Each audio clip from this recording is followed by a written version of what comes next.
Good morning, future 8th graders. This is Miss Robertson. I teach Gateway, which is an intro to engineering course that you can receive high school credit for. In Gateway, we do lots of different projects, including puzzle cubes, hoverboards, skimmers, building an ankle-foot orthosis,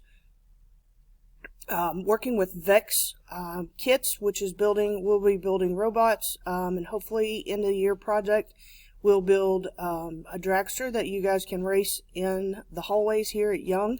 It's a super fun course. If you're interested in learning new things and the basics of engineering, even if you don't want to be an engineer, if you're interested in just a fun elective course that you can be active and involved in and work with your peers, do projects, and also just learn the basics of engineering. It may be something that in the future, if you take this course, that you would be interested in pursuing that.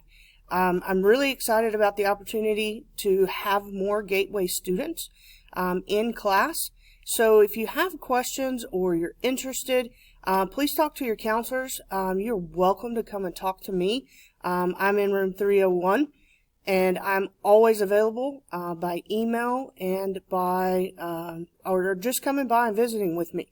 I'd love to show you some of the projects that we can do and help you if you're interested in Gateway. So ask your teachers, ask your counselors, come by and visit me again in room 301. Ask Miss Barton and Miss Shank, and I also will be sending a fun little project and giving it to them for you guys to work on. And it's just kind of an example of some of the fun things that we do in Gateway. So if you're interested in signing up for this course as your elective for next year, you can earn that high school credit, and you'll be one step closer to your credits for graduating from high school. So please consider Gateway as an elective for 8th grade. I look forward to seeing you and talking with you. Thanks, and have a great day.